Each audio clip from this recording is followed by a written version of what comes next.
ہدہد کا پرندوں کو جواب۔ ان کے رہنما ہدہد نے اس وقت جواب دیا کہ جو عاشق ہو جاتا ہے اسے اپنی جان کا خوف نہیں رہتا، جبکہ عاشق اپنی جان دینے کا عہد کر لیتا ہے۔ اس کے بعد خواہ وہ زاہد اور نیک عمل بن جائے یا خواہ وہ بد اعمال ہو جائے اور برے کام کرنے لگے، اس کے لیے سب برابر ہے، کیونکہ تیرا دل ہمیشہ سے تیری جان کا دشمن ہے۔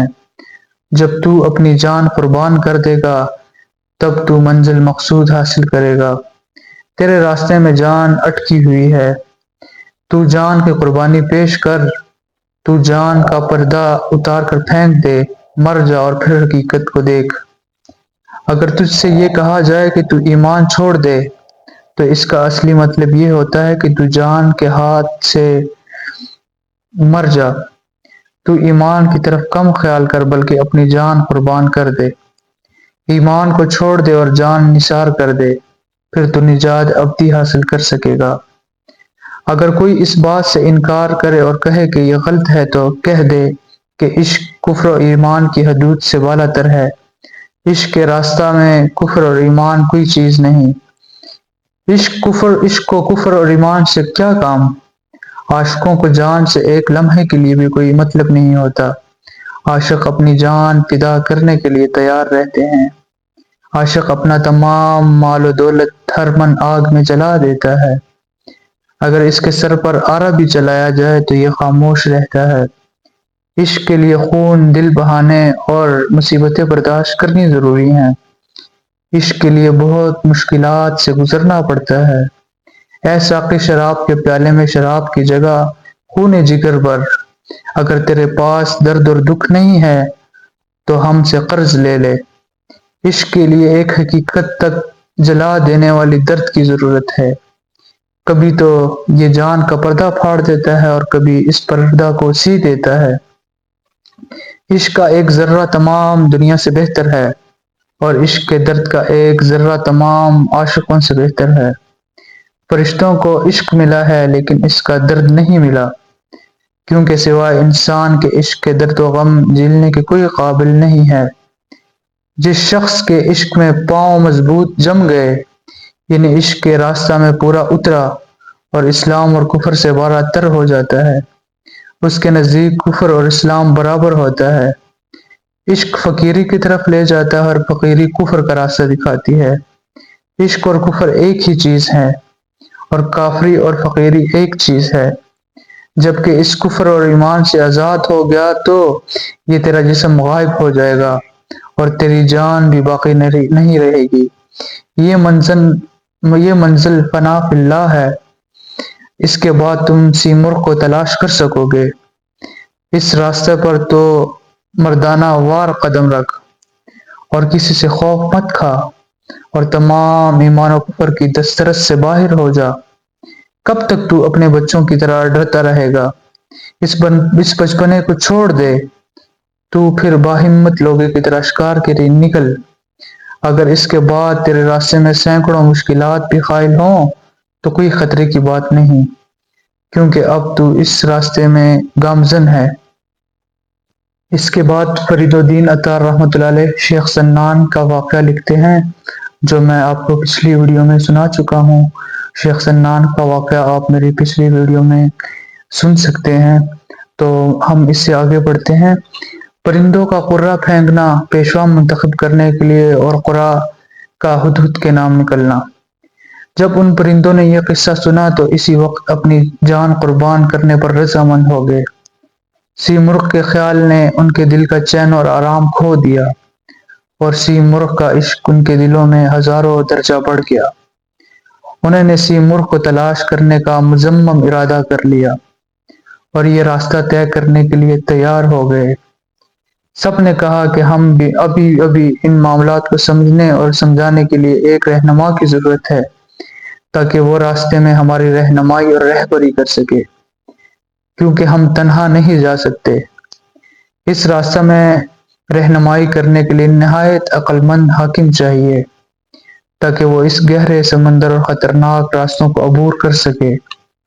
ہم دل و جان سے اپنے افسر اور حاکم کا حکم مانیں گے، اچھا برا وہ جو حکم بھی دے گا ہم اس کی اطاعت کریں گے، تاکہ آخرکار اس فخر و غرور کی دنیا سے ہماری گیند کو حقاف پر جا پڑے، ہم کو حقاف تک پہنچ سکیں، اس بلند مرتبہ سورج کا ذرہ ہمیں مل جائے اور سیمرغ کا سایہ ہم پا لیں۔ آخرکار انہوں نے کہا کہ ہمارا پیشوا اور حاکم کوئی نہیں، اب طریقہ یہی کہ ہم اس کے نام کے لیے قرعہ یا لاٹری ڈالیں، جس کے نام پر قرعہ نکلے گا وہ ہمارا بادشاہ ہوگا اور ہم چھوٹوں کا وہ بڑا ہوگا۔ جب بات یہاں تک پہنچی تو سب کے ہوش گم ہو گئے اور اس وقت تمام پرندے خاموش ہو گئے۔ جب اس کام میں قرعہ ڈالا اور یہ سب زیادہ قابل اور موزوں پرندہ کا نام نکلا، یعنی یہ قرعہ ہدہد کے نام نکلا۔ تمام پرندوں نے ہدہد کو اپنا سردار بنا لیا، اگر وہ سر کٹوانے کا حکم دیتا تو یہ سر کٹوا لیتے۔ سب نے عہد کر لیا کہ اس وقت سے ہدہد سب کا سردار اور پیشوا ہے، اور اس راستے میں سب کا بادشاہ اور رہنما ہے۔ اس کے حکم اور فرمان سے کسی کو اپنی جان اور جسم تک قربان کرنے میں کوئی عذر نہیں ہوگا۔ ہدہد کا تاج پہننا اور پرندوں کا راستے پر روانہ ہو جانا۔ جب اس معاملے میں ہدایت کرنے والے ہدہد کو رہبر مقرر کیا گیا تو اس وقت اس کے سر پر تاج رکھ دیا گیا۔ اس راستے پر لاکھوں پرندے روانہ ہونے کو تیار ہو گئے۔ انہوں نے آسمان پر چاند کو اور زمین پر مچھلی کو چھپا دیا، یعنی ہر طرف پرندے ہی پرندے جمع ہو گئے۔ جب راستے میں ایک وادی نظر آئی تو پرندوں کا شور و غل اچانک چاند تک بلند ہو گیا۔ راستہ کا خوف اور خطرہ ان کی جانوں پر سوار ہو گیا اور ان کی جانوں میں حیرت کی آگ لگ گئی۔ سب حیران ہو گئے اور وہ سب ایک دوسرے سے سبقت لے گئے۔ کسی کو اپنے پروں، بازوؤں اور سر یا پاؤں تک ہوش نہ رہا۔ یہ راستہ طے کرنے میں کامیاب ہوئے۔ سب نے اپنی جان سے ہاتھ دھو لیے۔ ان کا بوجھ بہت زیادہ تھا اور راستہ لمبا تھا۔ راستہ طے کرنے میں مشکلات حائل تھیں۔ اس کے بعد راستہ شر و فساد اور خطرہ سے خالی ہو گیا۔ اس راستے پر شرارت، فساد اور اچھائی یا برائی کا ایک ذرہ تک باقی نہ رہا۔ راستہ صاف آ گیا۔ راستہ پر آرام اور سکون کی وجہ سے خاموشی چھائی ہوئی تھی۔ نہ اس میں مشکل کا سامنا کرنا پڑتا تھا اور نہ مصیبتیں جھیلنی پڑتی تھی۔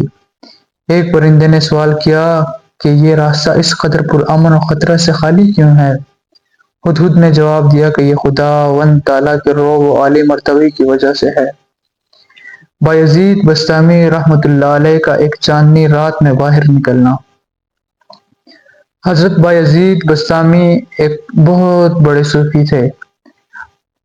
آپ کا قول تھا کہ میں ایک بحر بیکران ہوں، نہ جس کی ابتدا ہے نہ کوئی انتہا ہے۔ ایک شب بایزید رحمۃ اللہ علیہ شہر سے باہر تشریف لائے اور شہر کو لوگوں کو شور و غل سے خالی پایا۔ چاند اس وقت دنیا کو روشن کر رہا تھا اور اس کی روشنی سے رات دن بن گئی تھی۔ آسمان ستاروں سے بھرا ہوا تھا اور ہر ایک ستارہ دوسرے ستارے کو روشن کر رہا تھا۔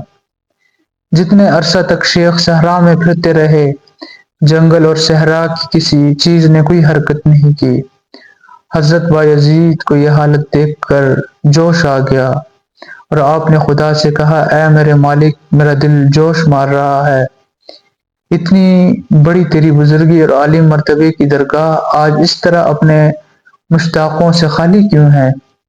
فرشتہ غیب نے کہا کہ اے اس واقعہ پر حیران و متعجب، خداوند تعالیٰ اپنی بارگاہ میں ہر ایک شخص کو آنے کی اجازت نہیں دیتا۔